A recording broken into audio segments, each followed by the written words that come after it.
BRS party రాష్ట్ర నాయకత్వం ఆధ్వర్యంలో శనివారం కాళేశ్వరం ప్రాజెక్టు పరిధిలోని మేడిగడ్డ బ్యారేజ్ ను మాజీ మంత్రి ఎర్రబెల్లి దయాకర్ రావు మాజీ ఎమ్మెల్యేలతో కలిసి ఆయన సందర్శించారు. ముందుగా కాటారం మండల కేంద్రంలో బ్యారేజ్ సందర్శనకు వచ్చిన రాష్ట్ర నాయకులను మంత్రి మాజీ ఎమ్మెల్యే పుట్ట మధుకర్ ఘనంగా స్వాగతం పలికారు. ఈ సందర్భంగా ఆయన మాట్లాడుతూ, ఆనాడు నల్గొండలో, ఈనాడు జగిత్యాలలో మీటింగ్ పెడితే రేవంత్ రెడ్డి బయటకు వస్తున్నాడన్నారు. కేసీఆర్ సభకు పోటీగా మీటింగులు పెట్టడం కాదని విమర్శించారు. కానీ ఈనాడు ప్రజలకు కాళేశ్వరం ప్రాజెక్టు గొప్పతనం అర్థమైందని, ఎక్కడ ఏ ఎన్నికలు పెట్టినా ప్రజలు దుమ్ము రేపుతారని ఆయన అన్నారు. కేవలం జగిత్యాలలో కేసీఆర్ సభను ఫెయిల్ చేయాలనే కుట్రతోనే ముఖ్యమంత్రి మేడిగడ్డకు వచ్చి ఇక్కడ అధికారులతో రివ్యూ పెడుతున్నాడని, రేవంత్ రెడ్డి డ్రామాను ఇటు ప్రజలు అటు అధికారులు నమ్మే పరిస్థితుల్లో లేరన్నారు. మంత్రి ఎమ్మెల్యే దుద్దిల శ్రీధర్బాబు ఎన్నో నీతులు చెప్తున్నాడని, 3 ఏళ్లుగా ఇక్కడ ఇసుక మాఫియా నడుస్తుంటే ఏం చేస్తున్నాడని ప్రశ్నించారు. కాంగ్రెస్ ప్రభుత్వం కావాలనే కక్షగట్టి మేడిగడ్డ బ్యారేజ్ ను దోషిగా చూపించి యావత్ తెలంగాణ రాష్ట్రానికి అన్యాయం చేస్తుందని, ఈ విషయం ఇప్పుడిప్పుడే సమాజానికి అర్థమవుతుందని మంత్రి మాజీ ఎమ్మెల్యే పుట్ట మధుకర్ అన్నారు. మీ కలెక్టర్లు, ఆఫీసర్లు, ఎంపీడీఓలు, ఎంఆర్ఓలు, ఐకేపీ వాళ్ళు మొత్తం ఆఫీసర్లందరూ కూడా కదిలిస్తారు. అది కాదు ఈ దమ్మున్న మీటింగ్. ప్రజలే వాలంటీర్గా వచ్చినట్టు మీటింగ్ పెట్టు. అప్పుడు నీ జనాభా ఎంతో తెలుస్తుంది, నీకు తెలుస్తుంది, శ్రీధర్బాబు గారికి తెలుస్తుంది. దయచేసి నేను ఒక్కటే, మేడిగడ్డది ఎంత బదనం చేశావా? ఇక్కడ ప్రెస్ మీడియా వాళ్ళు ఉన్నారు, ఇవాళ వచ్చింది, అదంతా రిపోర్ట్ కూడా చేసేసిండ్రు వాళ్ళు. ఇక్కడ చూసిండ్రా, ఇది కింద కుమింది, మొత్తం మట్టి పోసి కూలిపోయారు. ఇది రిపేర్. ఎల్లంటి వాళ్ళే చేస్తామని మాటిచ్చారు. దీన్ని 3 సంవత్సరాలు రైతులను, తెలంగాణ రైతులను గోసబెట్టావు. ఆ పాప నీకు దాకుతుంది బిడ్డ. పొట్టి రేవంత్ రెడ్డి అది తప్ప ఉంటే నీకు దాకుతుంది. ఇంత 3 ఏళ్ల నుంచి తెలంగాణ రైతాంగాన్ని గోసబెట్టావే. కాళేశ్వరం ఎసుంటి కాళేశ్వరం అండి, ఒక్క మేడిగడ్డే కాదు, ఎన్ని ప్రాజెక్టులు అండి దీని కింద. మనం ఒక్కసారి ఆలోచించుకోవాలి. సందుల బ్యారేజ్, అన్నారం బ్యారేజ్, 141 టీఎంసీల స్టోరేజ్ ప్రపంచంలో ఎక్కడ లేదు. మీరు ఊళ్ళో కొట్టండి, నెంబర్ 1 కాళేశ్వరం వస్తుంది. కేసీఆర్ గారు కట్టింది, ఇది చరిత్రలో మిగిలిపోయింది. ఇవాళ బీజేపీలు కిందికి మీద మాట్లాడుతున్నప్పుడు అమిత్ షా గారు, ఇరిగేషన్ మంత్రి గారు మెచ్చుకున్నారు. ప్రపంచంలో ఎక్కడ లేని కాళేశ్వరం కట్టారని. పక్క మహారాష్ట్ర ముఖ్యమంత్రి మెచ్చుకున్నాడు, అధికారులు మెచ్చుకున్నారు, కోర్టు నుంచి కూడా మెచ్చుకునే అవార్డులు కూడా ఇచ్చారు. ఇంత పెద్ద ప్రాజెక్టు కట్టాం, ఇంత పెద్ద నీళ్లు 240 టీఎంసీలో వాడుకునేది.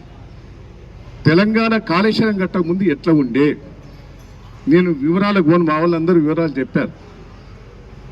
కాళేశ్వరం కట్టక ముందు తెలంగాణ ఎట్లా ఉండే, దయచేసి ప్రజలందరూ రివ్యూ చేసుకోవాలి.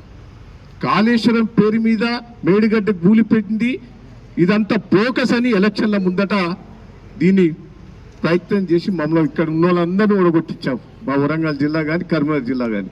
అదే తప్పుడు ప్రచారం చేశావు నువ్వు. ప్రజలు రియలైజ్ చేయించు, దుమ్ము లేపుతారు. ఇప్పుడు ఏ ఎన్నికలు పెట్టినా దుమ్ము లేపేందుకు సిద్ధంగా ఉన్నారు. ఇవాళ మేడిగడ్డ 20వ పిల్లరు, 19వ పిల్లరు, 2 పిల్లర్ల మధ్యలో మనం ఉన్నాము.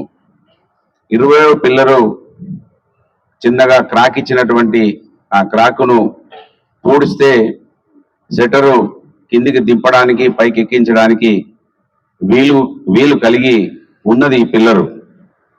ఇవాళ కాంగ్రెస్ పార్టీ ప్రభుత్వం కావాలనే కక్షగట్టి మేడిగడ్డ బ్యారేజ్ను దోషిగా చూయించి యావత్ తెలంగాణ రాష్ట్రానికి అన్యాయం చేస్తున్నటువంటి పరిస్థితులు ఇప్పుడిప్పుడే తెలంగాణ సమాజానికి అర్థమవుతా ఉన్న విషయం మనమందరం కూడా గమనిస్తూ ఉన్నాం.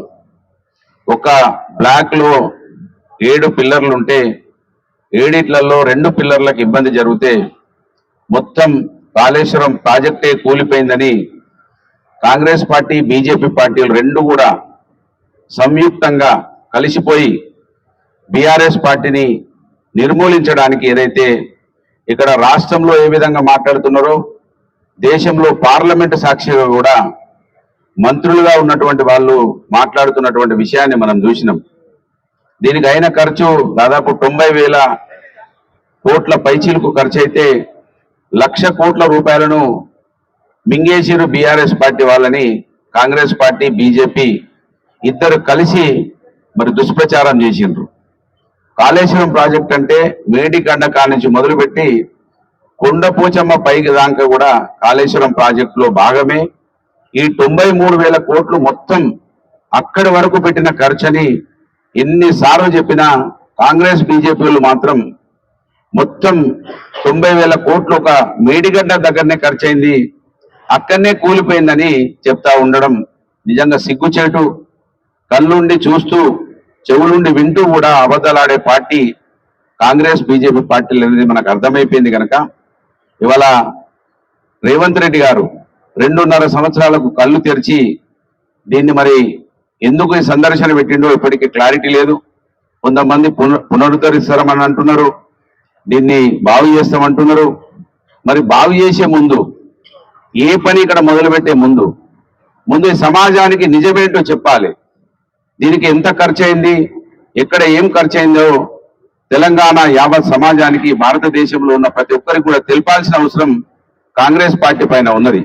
మేడిగడ్డ బ్యారేజ్ ను సందర్శించిన వారిలో మాజీ మంత్రి డాక్టర్ రాజయ్య, మాజీ చీఫ్ విప్ దాస్యం వినయ్ భాస్కర్, మాజీ ఎంపీ మాలుత్ కవిత, మాజీ ఎమ్మెల్యేలు శంకర్ నాయక్, అరూరి రమేష్, దాసరి మనోహర్ రెడ్డి, గండ్ర వెంకటరమణారెడ్డి, జిల్లా అధ్యక్షురాలు గండ్ర జ్యోతి, భూపాలపల్లి జిల్లా పరిషత్ మాజీ చైర్పర్సన్ జక్కు శ్రీహర్ష, మాజీ కార్పొరేషన్ చైర్మన్ వాసుదేవరెడ్డి, బీఆర్ఎస్ నాయకులు కార్యకర్తలు పాల్గొన్నారు.